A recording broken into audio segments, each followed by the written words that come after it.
Hello and welcome to the Social Recruiting Show. I'm Katrina, Collier, social recruiting trainer and speaker. I'm of course joined by my gorgeous co-host, Audra Knight, employer branding genius, nerd, no coloured hair, which is strange. Definitely has a cat in her lap. I have sussed that out. Deliberately wearing a shirt to wind up today's guest, who happens to be Ben Gledhill, head of resourcing at Yodel, who's going to talk all about chat boxes. Welcome, Ben. Boxes are bots. Boxes. Oh. Right. That's what Audra thinks they are. Welcome. Good to see you. How are you doing? You well? Very well. You too. Yeah. If I vomit during this podcast, it's just that I'm looking at a Man United hoodie, so that's just a little bit. I thought you were going to say you're hungover. It should be much more fun. So I think boxes would actually be more useful than chatbots. I'll start with that. What, to actually carry the information? Start with a normal question, Audra. Yeah, sorry. Ben, why don't you tell people, where your background is from and how you got to where you're at now with Yodel? Cool, super. So, first of all, thanks for having me on the show. I guess it's my second visit, which is awesome. So, yeah, very few get to come back. So I know you must I am have honoured. done something right. Yeah. I am honoured. I've been working in TA, resourcing, recruitment, whatever name we're going to call it these days, for about 13 years now. And my current role as head of resourcing at Yodel, we are a parcel delivery firm. Very busy at the moment, making sure that everyone gets their parcels on time for Christmas. And I am a huge fan of things like employer branding, candidate experience, more recently technology, and automation, chatbots, things like that. And we have completed in the past couple of months our chatbot implementation project, where we now have 2 fully functioning chatbots on our careers website. One that is used to help candidates find a vacancy that is right for them, and this is the scary bit. We now actually have a chatbot that pre-screens candidates before their face-to-face interview, and I can already see Katrina, #human touch Collier pulling faces. No. I feel like you're rushing ahead, and I actually wanted to give you a compliment, not you personally, because you didn't do this. All right, okay.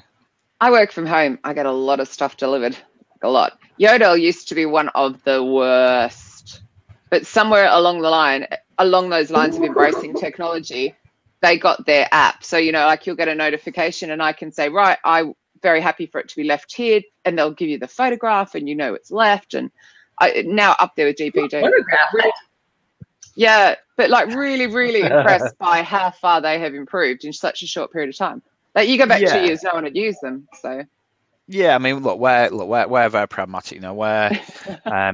We've turned ourselves around a lot over the past couple of years, and our whole emphasis now is that every parcel that we deliver, it is a promise, because it's either someone's gift, it's that book, it's those hair straighteners, it's that DVD. No, yeah, actually, I definitely people don't buy DVDs anymore, but you know what I mean. And that's why everything that we deliver, we need to kind of take that care and attention.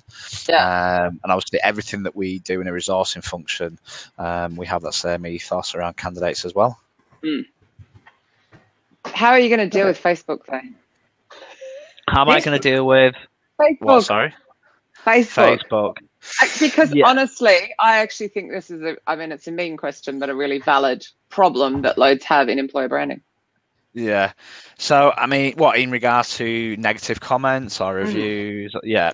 Look, it's the elephant in the room. We're not going to get away from it. Yeah. I think we actually have a couple of Twitter accounts where people have set them up just to retweet complaints. It is what it is. It's the same for our competitors. For online retailers, it is what it is. We actually don't advertise, believe it or not. We don't advertise any vacancies on Facebook due to that fact. That might change down the line. Who knows? But yeah, at the moment we live in a Facebook free world, which it's working. It's all right. Well for us at the moment. I'm not the biggest Facebook fan anyway. No, I'm just thinking that's where your drivers would be. Yeah. Well, not really, because they drive during the day. You know, and unless you see drivers driving like this on the phone. Yeah. I do quite a lot, if I'm honest, You know. but not necessarily delivery drivers. But I mean, you know what? It's a really interesting area because we've done a lot of work around our personas, and I know personas is a bit of a cheesy recruitment marketing phrase. A lot of people kind of say they use, but they don't really use. Yeah. But we actually did a lot of work previous in the year to speak to our candidates and just say, you know, how do you look for a job? Yeah. Is it in the newspaper? Is it online? Is it in the Greasy Spoon Isn't cafe, it the which side for of any American? the vans? Yeah. It's on the back of the van, and we actually now have a SMS service whereby if you see one of our fans, we're hiring now, you put in a number and you get vacancies sent to your phone. It's like anything, you know. It's horses for courses, you know. And this is why sometimes I know this show's about chatbots, but I'm going to go off on a tangent. We can come back to those later. That's why I have a big problem when people say millennials only look for jobs on this channel. Older people look for people. People are where people are. For example. Yeah, exactly. I mean, I was speaking to a 16-year-old a couple of weeks ago, and when I asked her, where do you look for a job? I was expecting Instagram. I was expecting Snapchat. She said Indeed, because it's a jobs board. So, yeah, sometimes I just think we need to be a little bit more kind of, realistic and common sense. Which is why those personas are important, because otherwise you're assuming that they're in a certain place, but then you create the personas, you actually ask them and do the research. Yeah. Spot on. It's so frustrating and you how know many what? people believe that, though. There was a woman there at SourceCon London this week, and I again brought up the conversation, but who are you to decide where people are? People are where people are. Like, you have to go find that out. Exactly. Yeah. Exactly. And you know what? And there's one story that I always kind of bring out when I'm doing anything like this is, so I used to be talent acquisition manager, Katrina, at Sophology. Yeah. So we sold furniture people. And sofas. And one of our best attraction channels for recruiting drivers were this thing called Cardboard. And you could print onto cardboard using a printer, and you left it like this in places where one of them. And what was really, I mean, we are pushing the boundaries of innovation now. So, you know, when people would buy something called a cup of tea or a cup of coffee, they'd use their eyes and they'd go, wow, oh, look at that piece of paper. That's interesting. Oh, these guys are hiring. Let's visit this website. So I think it's really, really dangerous, as Audra said, that we presume that demographic A use that, demographic B use that. Just speak to your audience and, you know, get the answers. Yeah, that's what recruiters should do, because it's their job, isn't it? Find the right people for the company wherever they are. That's the job. It's not complicated. Yeah. No, it's not. But I think we make it complicated. But yeah. But there you go. But so the reason I went down this whole kind of Terminator 2 chatbots kind of robot route is so when it's BAU, not peak, we get about 1,000 applications a week. Oh my gosh! When it's peak, like Christmas. So peak is middle of September till literally last week. We were getting about 5,000 applications per week. Now, unless I hire. How many recruiters do you have? How big is your team? BAU, well, non-peak, 5 recruiters. And obviously during peak, we hired additional 10 temps. And I don't care what people say, unless I hire the whole of the north of England, there's no way that every single applicant will get the bingo buzzword time candidate experience. So we needed a way that every single applicant had the same experience. So we had a really, really cool website which went live in September. And if you hasn't visited it yet, it's really, really cool. yodelopportunities.co.uk. Loads of cool content on there. Yeah, well, see, this is really frustrating. Jobs. I wonder why. Well, we have this really, really annoying thing in the UK called the gig economy, whereby companies can hire people on a self-employed basis. Legally, if you're self-employed, we can't give you a job because you're a supplier, hence Yodel opportunities. I could bore you with laws of legal.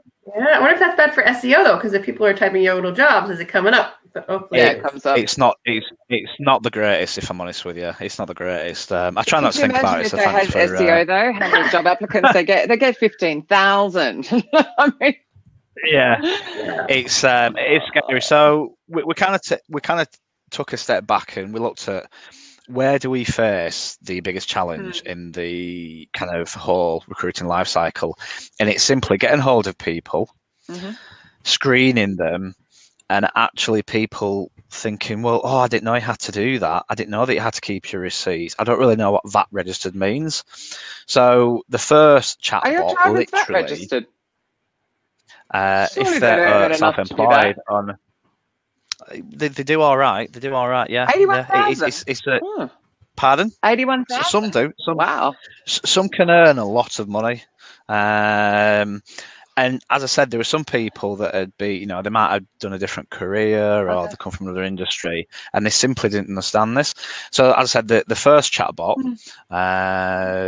you'll go on the careers website, it'll ask for your postcode, it'll tell you what type of van you need to drive, what license you need, what does a 7.5 ton vehicle look like. Now the second one, which is really, really cool, when you Google Yodel, oh Jesus Christ, let me just ring up our branding agency. Hang on, I'm just going to try it in the UK and see what comes up because Audra. Yeah, it's going to be different for everyone. By the way, UPS here, that's the worst. That's awkward. It is at the top. Ad blocks on, so I will turn off. So just in the States. So. Oh yeah, because we're in the States. So one of the big problems we have is we simply couldn't get hold of people to screen them. Because yet again, when we did our candidate personas and just general evidence on a day-to-day basis, they're busy working, they're driving, they're doing shift work, they're taking children to school, they're picking children up from school. So the general 9 to 5, we couldn't get hold of them. So we needed a way that we could screen people prior to the face-to-face to know they're actually interested. And that is why we use a chatbot. And I guess for me, this is getting to the kind of the real pinnacle of what candidate experience means. So when we look at the data, believe it or not, there's the same amount of people screening themselves after 5 till about 11 o'clock in the evening than there is during the working day. Yeah, because guess what? Candidates are always available during the day. It's not rocket science. And some of the feedback that we're getting, so for example, we run a very, very simple feedback. You can either have a smile, you can either have a meh, or you can have a frown. I think we've done like just it's straight, isn't it? So you got that kind of thing. Anyone listening to this on podcast is missing out. Yeah, I apologise for the faces. 97% gave us a smiley face. That's awesome, isn't it? Because guess what? They can do it when they want. Yeah. And I know kind of, a few people might say, yeah, but aren't chatbots taking away the human element? Not really. We're showing the human element because we're understanding their life, their social situation, their kind of vocational situation. And yeah, don't get me wrong. Would it work for software developers? I don't know. Would it work for program managers? I don't know. But for me, it doesn't. Right. All we've done is we've identified that it's a two-way conversation. And guess what? At 5 o'clock, there's no one here to take the calls. But I mean, we even have some people screening themselves at 3 or 4 in the morning. So recruitment now for me, it's a 24/7 thing. It's not just kind of 9 to 5. They're just on these. It is. It is. It really, really is. And it's really, really funny. I mean, I kind of, I did a talk a couple of weeks ago, where I actually said, I don't think candidates are scared of technology. I think we are. Recruiters are. Because I think it will highlight, and I nearly swore then, but I didn't. It'll highlight our NAS processors. Yeah. It'll highlight our Bing processors, our Bing systems, and our laser. Yeah. But can exactly. I say one thing? When it comes to bots, I wouldn't say that or people or it's not that I'm scared of them. I find them just annoying. Just like on the phone when they're like, press this 1 for this, press 2 for this. I just go, let me talk to a person. This is annoying. But that might be different with candidates that actually want a job. Maybe it's different in that sense. But I would just be like, oh, this is annoying. I want to get to a person. Is that just me? Yeah, exactly. And that is why. So our ATS actually allows for candidates to self-book on. And also during the peak period, you are very, very busy. So believe it or not, there's people what does that mean? Yeah, what does that mean? So say, for example, you've gone through the Match Me bot. So Katrina's found a vacancy in Kent. Mm-hmm. She's applied for the job in Kent. Mm-hmm. She's gone through the screening bot.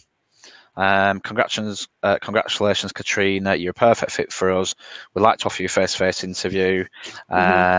You'll get a call from our resourcing team, or if you like, you can pre-book yourself onto one of our interview slots. Wow. But that's good, because it's only since you made it through the screening. So then you know if they're... That's yeah. Great. I'm fairly confident I wouldn't, because I think that to be a driver in London, one needs patience. oh, literally. It's not for everybody. No. I mean, I think I deselected myself. I think if you were driving in like rural kind of, Buckinghamshire, where it's all green trees and palaces, but central London, it's not. But anyway, and believe it or not, we've actually hired people that chose to do everything online and automatically. Now, yet again, we didn't choose that; it's their choice. So for me, candidate experience is about giving people choices. And look, if I think of it, would my dad or my mum, who are obviously my main candidate personas, would they do it online? Not a chance. They'd want to pick up the phone. But somebody who has a busy social life, a busy work life, they'll happily do it online. So yeah, for me, it's actually, I think that goes the other way as well. So there were some HR, because obviously connecting HR, we were looking for more people to come out to Africa. And I'd put it in the DBR Slack channel, and I'd put it somewhere else. And they've all come back to me and said, I've been looking online for more information and there isn't any. And it was so funny to me, because it's like, yeah, actually, I'd have done the same. But it's not because it's a referral network. But it was, quite that it can swing both ways, that we're so online that we forget to be offline. Yeah. And it's like you've just said, everybody now lives off phone. And if you look at our latest Google Analytics figures for the careers website, I think this week it was the first time that we hit 80% mobile. Wow. And because we've removed the CV from all volume applications, you can do that. It takes 5 or 6 minutes. Have you seen how many notifications he's got on his phone, by the way? Let me see. Don't look at it. It was full. Yeah, sorry, I apologise for that. So slowly, what can they do if they're not using a CV? They don't need a CV. They just go through the screening and then they talk to someone. Because they're driving a van, they're not riding a space shuttle, or they're not an airline pilot. And that, yet again, that is, and I'm going to sound really, really boring now, but going back to the whole persona exercise, one of the questions, what is the most frustrating thing that a driver or a warehouse operative, what is the most frustrating thing in the whole hiring process? And the answer was, I'm not being harsh, but I drive a van. What more can I put on my CV? Excellent experience of stopping at traffic lights. Fantastic unloading skills. Doesn't lob them up onto the first floor. Was that Chris Raw was showing that, wasn't he? Yeah, voted the best person to go and buy lunch. So it's what would be on the CV. And yet again, before people comment, you can't do that for everything, because there are some roles that are very experienced and very skills maintained. But at our face-to-face interview, we give them a driving test, we give them a kind of a safety test. We've got a really, really couple of cool customer service exercises to make sure that they illustrate the behaviours that we want. That's it. We don't need War and Peace, because it's a very, very. It's a tough world out there, you know, and and with everything that's going on, I'm not going to get political because I don't want to go there, but with everything that's going on in the UK at the moment, the last thing that people need is more hassle in their work life. I want to make it as easy as possible. I love the fact that you kind of went back and asked them, because when I spoke at the job board event the other week, the job board event, whatever it was called, it's gone out of my head, but I actually asked all of the people who owned a job board when they last went through their application process, and only a couple of hands went up. They're just like, but how do you know it's not broken? Like, I mean, what really tried to apply for a job on your own job board? What really scares me is when you ask that question at recruiters through their ATS. Yeah, and they don't. And it really is scary. But I think we've got to be careful. I think we can't make it too transactional, because then you lose buy-in and you lose respect from the candidates. But I do think it needs to be just a little bit more flexible, because I do think that if you give flexibility, you'll get it back. A really interesting one while I was researching in the book on that, and I would imagine actually in your case it will probably come up as well. So the checkbox for criminal convictions. So the majority of people that have a criminal conviction who are male in the UK, 50% are driving offences, and only 8% of people who have a criminal conviction in the UK went to jail. Wow. But if you have that tick box, 70% of employers, I can't believe I know this stats off the top of my head, 70% of employers would actually be biased against them if you've got the checkbox. So there's a huge campaign to lose the checkbox.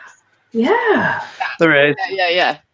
I mean, obviously, in your case, if they've got a driving offence, you probably don't want them. But you could write, do you have a driving conviction just one, as opposed to a criminal conviction? Yeah. Yeah. I mean, obviously, we need to be very careful because of insurance. And obviously, we have, kind of obligations to our clients.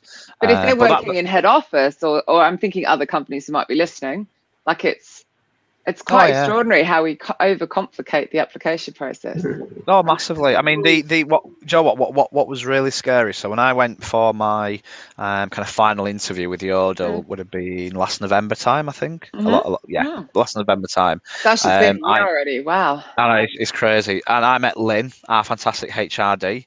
And one of my fantastic team, who obviously then I didn't know, said, would you mind, because I went through referral and all the rest of it, would you mind completing the application process? And the most awkward moment when I met the HR director, I said, really sorry, Lynn, I can't apply for a job with you, because I got to 17 minutes and I switched it off. So it was a farce. It was just like 17 minutes to... It's easy to get car insurance in the UK. I don't know what it's like in the States. Yeah. But so... Do you have a degree? So my sister, 20 years of experience in event management, the thing would say, do you have a degree? And she'd be like, that's it, I'm out. Because she had 20 years of hands-on experience, but no degree. Yeah. And it was like, oh, come on. Same thing. Yeah. It's ridiculous. Too many obstacles. It's quite interesting. Yeah, I like the car insurance reference. That's perfect. Yeah. It is ridiculous, but I say, and do you know what? And it does make me sad a little bit around technology, because that's where I think technology doesn't help ourselves. Because you go to any recruitment event now, you've got talent nurturing, you've got VR assessments, you've got all these cool and sexy things that are really, really good. And don't get me wrong, there's a lot of really cool vendors out there, but it takes me 50 years to apply for a job. What we're kind of doing. Or they ask your mother's maiden name. ATS? Yes! Oh my God! Did you see the screenshot from that applicant tracking system, Ben? What, sorry? Audra shared a screenshot of this applicant tracking system, and it literally asked the questions. Yes, I did. PayPal. Yes. So my father's middle name, what was it? Your first pet. Yeah. There was mother's maiden name. Like all the important questions. Just to get in, to then enter all your information after you created an account. Now, like you said, certain species. Yeah. Honestly, it is. Well, the thing is, and it really reminds me when you go to recruitment events and people say, "Oh yeah, I just haven't got the time to look at the application process." Why? It's you have the time. If you you know, if I went to your house in suburbia, is your front door going to be covered in nettles and monsters and creatures that are going to bite your head off? Your ATS is your front door into your organisation. Possibly, actually. Jeez, you're getting so many good quotes on this show. I love it. Your ATS is your I front door. apologise. Look, it's Friday. But it is. The brain is going. Right? Ken, straight talking. I know. Love it. Honestly, for me, you know, and a couple of years ago, I'd have been really, really kind of chatbots, automation, all that stuff. But for me, it's been amazing. And I think we've honestly, because you know what it's like, volume recruitment. It's probably the ugly duck of recruitment. It's not as cool as software developers in Shoreditch or developers in the Silicon Valley or whatever. But I hope what we've proved is, you know, you're still dealing with human beings. They have emotions, they have feelings, and they've got a right to have a candidate experience that is just as good as anything else, if not better. So we're really proud of what we've done, and we've shown that technology can be used and it can be used well. So yeah, go us. Yeah. Happy days. I have a question about modest about it. Do you track where the drop-off is? So say there's 6 questions on one of the screens of the chatbot, and like, is there the second question, is it common that you do get a drop-off, or do you track that? Is it possible? Yeah, I mean, because we've got obviously, I mean, it's being built by a decision tree with a little bit of machine learning. I won't say AI because AI doesn't exist yet, and that's probably going to start loads of chat down that side. I'm ready for you. And literally, they're very quiet. We can track it by every single question. So yeah, people might get to question 6 about, can you travel this distance off? Question. So we can track it all the way down. But and also because it's fully integrated to our ATS, if I clicked on Audra Knight's profile in our ATS, I've got the screen in brief, and if she's requested a call, I know what questions she's answered. So guess what? I don't need to ask you the same questions again. I can ring you up and say, "Hi Audra, thanks for completing the screening. You're perfect for us. Are you free next Wednesday at 2:00 for an interview?" But what if they lie? What if Going back to Audra's comment, though, you know, when you were talking about you hit the screen thing to get past. So I'll ring Vodafone. It'll ask me my password. I'll stick in my 4-key password, and then they'll ask me for everything all over again. Every single time. I'm like, that's annoying. I input it. So well done you on having good. that in a recruitment process that's better than a call center process. That is incredible. I mean, I'll give you a praise for that one. Thank you. I'm not going to lie. We do get instances where people have fibbed, and where people have attended a face-to-face interview for motives that we shall say are a little bit, you know, dodgy or whatever. But that's just we double check. No comment.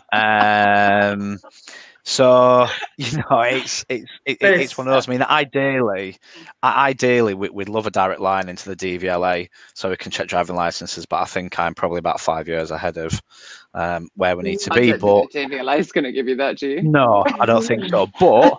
But without getting too bingo buzzwordy, is that a potential use for blockchain in the future? I don't know. In terms of, you know, you've got someone's blockchain, you have their driving license there, they have no convictions. Is that a potential use? By the way, any vendors watching that's my idea. But yeah, we've seen it a little bit. It's nature of the beast. You're always, you know, we can't remove the negative human bit of it. You know, we can't do that yet until iRobot, and then we just, you know, then we'll be able to fix it. Because I mean, people can lie on their resume too. That's just going to happen if it's going to. Yeah, exactly. Yeah. Well, so when you started, did they require a resume, and now you don't, or were they already kind of ahead of the game and not requiring that? No, bless a little cotton sock. So yeah, so we asked for a CV for every single role. So what we've done is, so we've ripped out CV, we've ripped out loads of questions, and we've just kind of really chopped the application process down. And because we went fully mobile in September with our new careers website, well, but do you know what? Happily apply and send me your feedback. Applying now takes about 3-4 minutes, and it's all mobile based. Now, did you have a hard time getting buy-in though from like people above saying we're not going to get resumes? Were they like, wait a minute, what do you mean this is what you do? Yeah, definitely. Yeah, definitely. It's one of those things whereby, you know, because I've done, obviously my role this year has been pretty much transformation from A to Z. But a lot of ask a compliance provider. Excuse me. Chris, let me know who, because I'm all over that. Yeah, again, you know, you can either baffle them with, yeah, but we've got the statistics from Rec, we've got these statistics, or you can just say, if you were applying for a driving job that paid this money, would you bother writing a CV? Yep. And guess what? Most people in the room were like, actually, yeah. So it's another thing that I think we get too lost up in stats, facts, and figures. Just not justify, but just present the story to the hiring manager and say, okay, would you do this for this salary? Yeah, don't get me wrong. If you're applying for a 100K IT director role, yeah, you want to see what I've done, you know, what she's done, has she done this, has she done all the rest of it. But for a 3-month warehouse or driving role, you know, we just need to be a little bit pragmatic, I think. Now, do your competitors, do they ask for resumes? Have you looked at the competitor sites? I couldn't comment. Oh. Have you not tried to apply? Yeah, I do. I have, but yeah, I'd just rather, who knows what they do. Because I think that's important, looking at what your competitors are doing. And yeah. I think one of them, a couple of them still ask for CVs, and a couple of them don't. We've tried a few. Yeah. Across the board, but what you'll find is a lot of, whether it's hospitality, retail, facilities, a lot of the bigger companies now are removing CVs because you simply don't. And I think a lot of volume roles now, they are very kind of task orientated when it comes to assessment. So you'll have a task that is what's the phrase, linked to the job, i.e. driving, cleaning, or making food, or serving customers, and then you'll have a task or an assessment that is very customers. Because whatever role it is, if you deal with people, it's customer service. As long as you can do that, job done kind of thing. But yeah, a few do, a few don't. Yeah, and that takes away what you. I'd be interested to know, actually. Is that apply in the States as well? What's the kind of the CV line in the States? I don't know, because my company is really high tech, and we generally have people that are, engineers that are really hard to find, and so they have resumes, or we're poaching them or sourcing them. So I actually really don't know. I've never worked in retail recruitment. I probably should have, but I think that might be the future. It makes sense to me. Yeah. Do you know what? Working in volume, or this volume role, has really opened my eyes to how tough it can be. Yeah. I mean, we're small fish. Maybe I was speaking to a contact of mine last week who works at a supermarket stroke kind of retailer, and they hire 12,000 for peak. So that puts our 3,000 into kind of small fry. Yeah. And because you're doing such large numbers, you need a process that is scalable. Yeah. So guess what? In Jan, most of our vacancies will go from being here to there, because we'll just keep people who have been really, really good. Obviously, everybody else who has kind of finished their contract will kind of move on. Yeah. And obviously that's where we just turn the volume down, we turn the PPC down, we turn the Indeed down, all the programmatics, all that kind of stuff, and just go back to BAU. But yeah, come January, every single volume role, the screening will go through a chatbot. So yeah, they're here and they're here to stay. It's cool. And what about your head office roles though? Do you put them through or no? Less so. That's on my Jan project list. Yeah, because I think we'll just need to think about how we word that and what we do for that. But you know what? Guess what? The first thing that we'll do is we'll speak to people in head office who do that role, and we'll speak to candidates, and we will say, does it make sense? This was there, would you do it? Right. And if they say yes, we might trial it, and if not, we won't. Simple as. Yeah, I like it. Seems so obvious, doesn't it? Ask the people. Yeah. Rocket science. Woo. I think it's the same with the video interviewing, meaning like you have to actually video yourself and then you just send it in. I think that would certainly work for more customer service retail, where it's not going to work for some of the people we're hiring. They're going to be like, "Are you kidding me? I'm busy with my job, and you're trying to coach me. I'm not going to do this video for you." So it all depends on the purpose.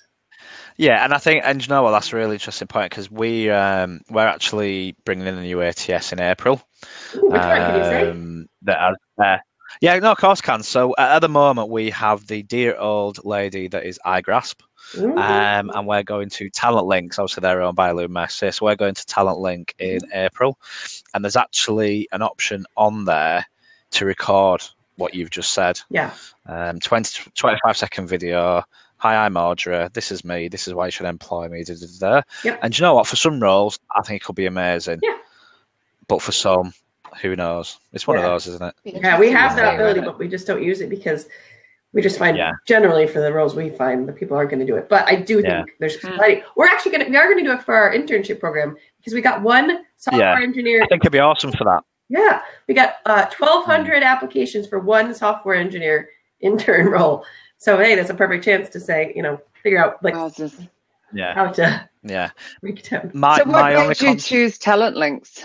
Yeah. Talent Link. Sorry, I pluralized.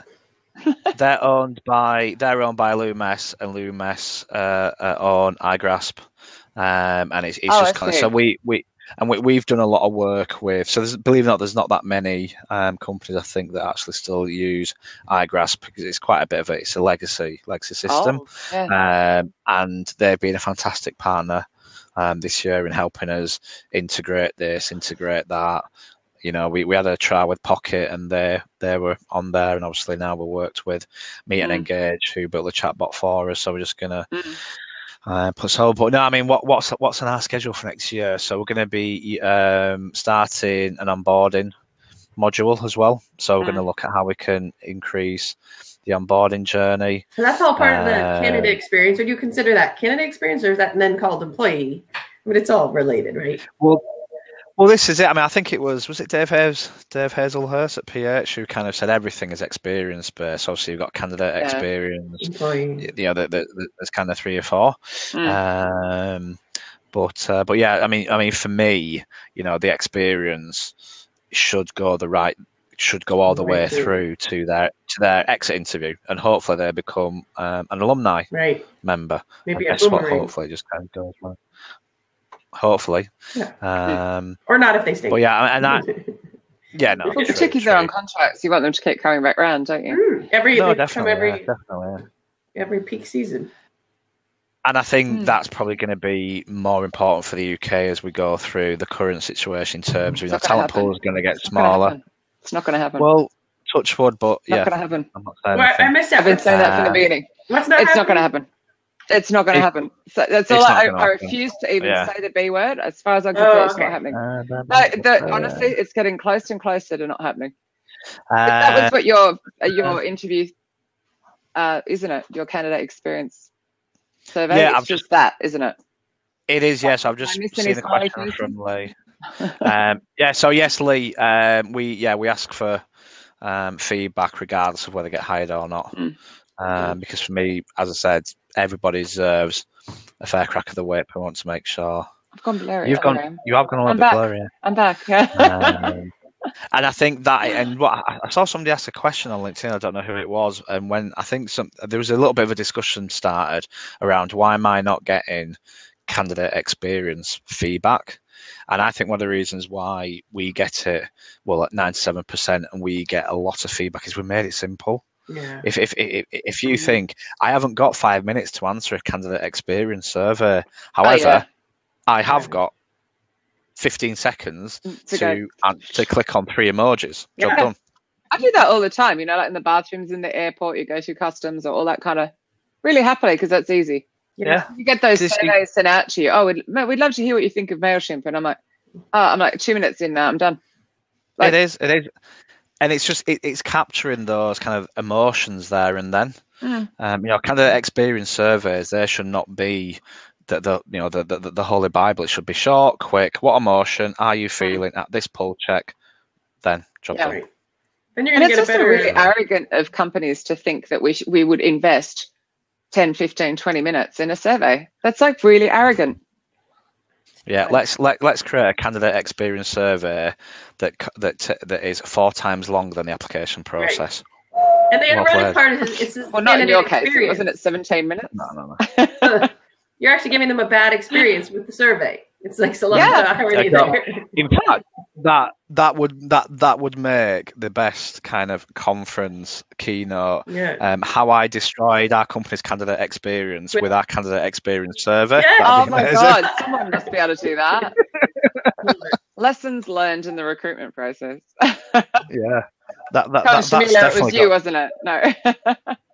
that's got to be a source con. That get me there. Yeah. All I need is flights in a few days and job. Bring it on. Yeah, Perfect. That's actually really funny.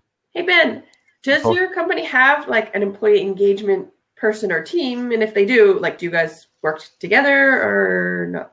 Or we are, yeah. So I mean, it's definitely quite early in our kind of engagement journey. And going back, I don't know if you remember what I said at the start of the gig, but we have to be quite careful because we have employed and self-employed. We need to be careful about the conversations that we have, because a self-employed person isn't an employee, obviously. So yeah, I mean, we're doing a lot around kind of touch points and getting those kind of pulse checks, and we, and if you think of it, a Yodel driver of any employment status is only in the building for what, 1.5 hours a day, if that, because they sort the van and then they're out on the on the yellow brick road, so to speak. So it's really important that when we have hold of them for those 1.5 hours, we almost cram 8 hours worth of engagement and touch points and all the rest of it into it. And that is a big problem, I think, when you have people that work in manufacturing, in a warehouse, driving, anywhere where the workforce is quite scattered in terms of comms. It's quite tough. So obviously, we have TV screens in the distribution centres and depots, and we have huddles. We still produce like kind of newspapers and booklets, all the rest of it, and we actually have technology that we use to scan parcels. We can actually send messages through that piece of tech. Oh, that's cool. Because Yapster is really good for that. So my Disrupt HR sponsors, they're really good for like particularly when Yapster, Yapster. Oh, sorry, I will write it. Particularly when you have teams that don't have desks and therefore don't have emails. They like communication tool. It's very, very cool. That's really lovely. All right. Okay. Disrupt, which helps recheck.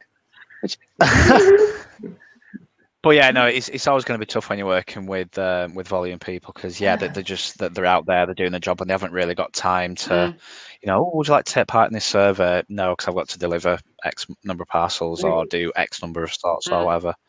And so your self-employed drivers probably drive for others as well, don't they? While they're doing it. Correct. Yeah. It's interesting with the branding pieces for me, because I have people in the office or in different places. But together, culture is a big piece of what we're selling. But you're right, though. I mean, you do have some culture piece, but maybe culture doesn't really matter to these people because they're going to be on their own anyway. Yeah, and do you know what I mean? That's a really cool point. So when we were doing our kind of EVP or IVP, or whatever, whatever we're calling it. All right, hang on. IVP. Individual or whatever it is, I don't know. When we were speaking to. Say, for example, when we were speaking to people in our IT teams, you speak to Sarah. Sarah wants to know about the latest tech stack. Am I going to use all the cool stuff? Yeah. When you were speaking to people who were drivers, they were like, I just like being paid on time. Because it's different kind of, I guess, different people and different demographics have different kind of needs, and there are, and let's be honest with you, that there are certain people that their basic human needs are, I just want to be paid, I want to be safe, and I want to provide for my family. So you probably, if you get a chance to go on our careers website, you'll notice that our tone of voice, our brand, I would call it's just quite human in terms of you drive a van, you deliver parcels, you provide excellent customer services, you take pride, and you're part of a team and a family. You're not saving trees in the Amazon rainforest. You're not doing all this kind of stuff. So we made the employer brand very, very transparent and genuine, because I think I don't know who it was, but I think somebody's coined the phrase, "Wow, that's weird." What? So I'm watching me talking on Facebook. Strange. Whoa, too much tech going on. I think somebody's coined the phrase "employer bland." Yeah, that's Steve. No, Steve Levy. I stole it from Steve. It was Steve. That was all Steve. Somebody has coined the phrase "employer bland" because a lot of them just look the same. Guess what? We're innovative. We're do this, and we're gonna reduce carbon. We're like family. That's too often. We're like family. Our people are the best. Everyone's saying it. That's not believable, even if it's true. Last week, by the way, when I mentioned Steve Levy, he appeared in the chat. It was quite freaky. So I wonder if it'll happen this week. Employer bland is rampant. It is. It's awful, and it's just, and that's why I think. What's video? Your favorite employer bland? I can't say it. Employer high five should not be allowed. It's like stock image. It's just all the same, and it's just and the latest one that makes me laugh is you go onto Glassdoor, people hate us. If you go on to Indeed, all our job adverts don't make sense. But guess what? Go on our careers website, we have a ping pong table. Everything's okay, and it's just like. But that's why I think in 5 or 10 years, everything will be self-generated, employee content-driven.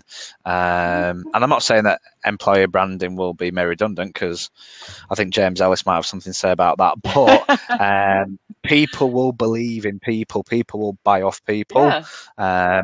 Not the £500,000 employer branding video about D&I. When you then go to Google that organisation's top 50, they have 2 females working there. Well, so it's kind of, I think as time goes on, it'll just be people buying off people. In the same way that if you go on. So okay, they're Netflix, so they're very polished because it's Netflix. But I love their transparency on their diversity and inclusion on their career site. But I especially love, there's a video from a girl called Anna who talks about being a female in the company, and she's completely and utterly disabled, doesn't say a word about that. But they show her buzzing around the office, going into the adapted desks, going into the adapted tech, everything. And I'm like, powerful stuff. But literally, she's talking about how great it is to be a female working there. And I was just like, it's like so transparent and so genuine. No, it is. I love it. It is. And one thing that I do think is really important, and I'll happily refer to him because I heard it on his podcast, but I think employer branding is going to become more and more important, because everything now, maybe 10 or 15 years ago, you'd say, right, I'm going to buy this product, don't really care what the company do, what the people do, because I want this product. Whereas now, if there is a bit of an outrage around diversity, inclusion, gender pay gap, all of a sudden people are boycotting products or services. So I think it's the whole thing with the best thing that ever happened to Iceland was the palm oil ad being banned. Everyone's suddenly going, well, I'm not going to eat that Kit Kat because it's got palm oil in it. I'm not going to eat that Mars bar, Snickers bar, it's got palm oil in it. And people are suddenly aware. So you're right. I think from a consumer point of view, but the same with, do you look after your people? If I buy my clothes from here, are you looking after your employees in the sweatshop in Indonesia or like? Exactly. I agree. It was funny. I spoke at an event last week, might have been the week before, but it was very much management consultant side, and they were so like, but this is just really, they couldn't believe that people would look at them before they replied or applied. And I'm going, well, why wouldn't they? We Google everything we buy. Why wouldn't we Google who you are and try and find stuff that's real about you? Because our BS news is like through the roof, right? Funny. And I think also, Ben, that the corporate marketing side, you might have said this, but it's going to become, they're going to get it more too and start themselves doing employer branding. Like a good example of this is it's a tomato company. In the States. Yes. No, I'd high five you for that, Ben. But their main website, not their careers website, but their main website is all about their people. And it's beautiful. And it, for me, when I go into my tomatoes, I go for that brand because I actually feel like I get those people, and I think that's so nice. And for me, it works for the consumer side. No, definitely. Yeah. And I think now people are getting more of a conscience. I'll look it up. Yeah, they are. But I think it's really, really good because I think now everything, I mean, again, 10 or 15 years ago, everything was kind of hush, hush. You know, we had these amazing kind of PR teams, but now everything gets out into the open. It's on Google. I mean, and every research engine that exists out there, obviously. Exactly. But no, I think it's essential that people in these kind of EB teams and RM teams just realise that just go and talk to people because they are. I think that's what's so lovely, the fact that the world's transparent, that the employees are being looked after, so your EB people have genuine stuff they could be sharing anyway, because you have to look after your people now. You have to. It's like, no, definitely. If you don't, you just, tomato. Yeah. Tomato. It's not Australian, isn't it? Or there's an R in there. Yeah, tomato. Tomato. Tomato. So, what's the chatbot sitch across the pond then? Do many companies use them? It's still pretty new, happening? And I am seeing it happen, but I think it's pretty new, and it's getting mixed feedback. Some companies are loving it. Same with texting. Like I'll see that's like the new trendy thing, and I'm seeing it happen, but it's still pretty new and kind of. Texting's amazing. Yeah, like I love texting. Yeah. But again, that 100% depends on who your audience is, if it makes sense for you to do it. Excuse me, sorry. For drivers, it might not. Yeah, but I still, the one thing that we'll definitely say, and it's one of the big points, I apologise for not saying it, is some of the time that has been freed up means that my recruiters can go and have better conversations with candidates. They can go and have better conversations with hiring managers, and it means that they're doing more value-add stuff. I'm dying for a drink. Sorry, I just choked and I could hear you. Just, you can wander around with these. Gin? All right. It's gin. I wish. It's 4:00, nearly. It is 4:00. And we know how to pronounce tomatoes, so why not? I think, you know what, I definitely think it's a future. My only concern and doubt is that that we use them for the right reason. We don't just use them to win an award, or we don't just use them because the company across there using them. It took us Feb 6 months. I'd say 6 months of solid process re-engineering in our resourcing function in terms of getting the processes right, bringing the hiring managers up to speed, making sure that every single little bit of the process was perfect, and then we can then look at automating things. As I said, I do think that a lot of people do go to these conferences and vendor shows looking for a silver bullet to fix everything, and guess what? There isn't one. It's just hard work. I think a lot of the time it is the people process that's broken as well. So hence you've gone back and started, like, even with your hiring managers, Yeah. So many recruiters are too scared to talk to their hiring managers, which is crazy. So I know. I'm just going to mention it now because you just said about well, it was just made sense to me to say it now. Next week I'm not here, sorry, got a better offer. Might have included alcohol and lunch. And Katrina Kibben is cover. I know, sorry, I'm being dreadfully honest. Katrina Kibben will be filling in for me, the gorgeous woman that she is. And you guys are talking to Travis Triggs. Did I get the name right? Travis from Indeed. Triggs from Indeed about programmatic ads. So that sounds quite interesting. So I'm missing a good one. I have to watch the replay. I'm excited. I think I'm going to learn a lot from this. He's I might come to that one. He does all the advertisements. We do have a podcast now, though, which is so awesome. So people can actually, who can't sit and watch, can just listen now. So Nature Suite. Ooh, so that's that tomato website. But check it out. It's doing what beautiful. Right. Beautiful. The whole main site is all about their people, and it makes you want to buy their product. So it's where employer branding crosses over to corporate marketing. I think you got to check out that website. Yeah. It's beautiful. Oh no, I will. HEB also have really lovely videos, and they've got really long-standing people who started, at the bottom and then moved their way to the top. They've got really, really authentic stuff as well. So HEB. That looks pretty cool. Mm. But yeah, it's been a good journey. But yeah, I said next year is all about seeing how we can improve it, how we can chop and change it, and it's just continually refining it. Mm. Do you have any new cool things you're going to do next year on top of? So you did the chatbot thing. What's the next thing you're hoping? And a new ATS and videos and. So we're getting a brand new ATS in April. We're gonna try the videos. We're aiming to do the ATS in 7 weeks. I love condensing things down. Nice. We're gonna get We're gonna get some onboarding tech going, which should be cool. And what else are we gonna do? I want to do something cool with assessment. I just don't know what yet. To just make it really easy. Yeah, just make it different. Just make it a little bit different. Traderify is quite cool. I like Traderify. The what? Sorry. Traderify is cool. Did you Audra's tried that at SRSC? You just hit pictures and choose between pictures, and it takes like a minute, and it's scarily accurate. Is it mobile optimized? I think so. Okay, I'm having a look at that then. I quite like that one because it was scarily accurate, and I was like, I don't know how you got that from. I'm sure you do, Mr. O'Donnell.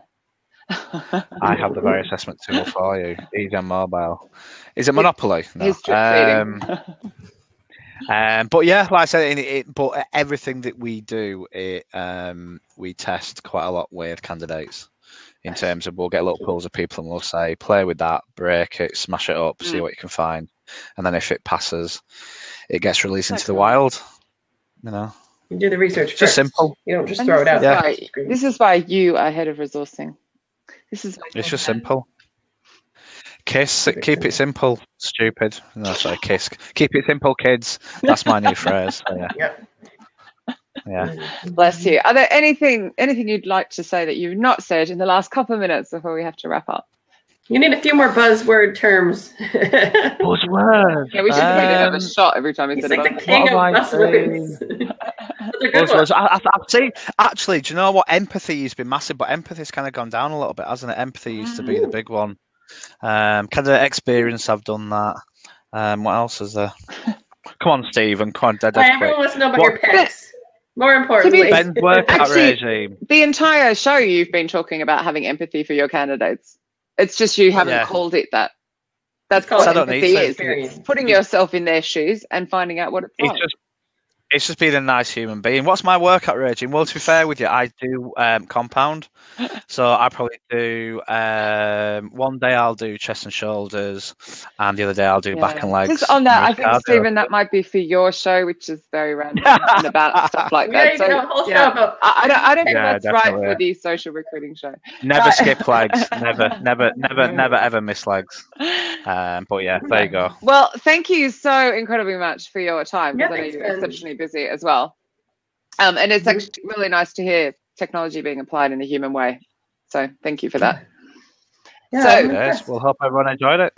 I shall. So I shall not see you next week, everybody, but be here same time next week. It sounds like a good show. And I shall see you the week after. Yeah. Be a good one. All right. Take care, everyone. Bye, guys. Peace out. Bye. Thanks again, Ben. Bye.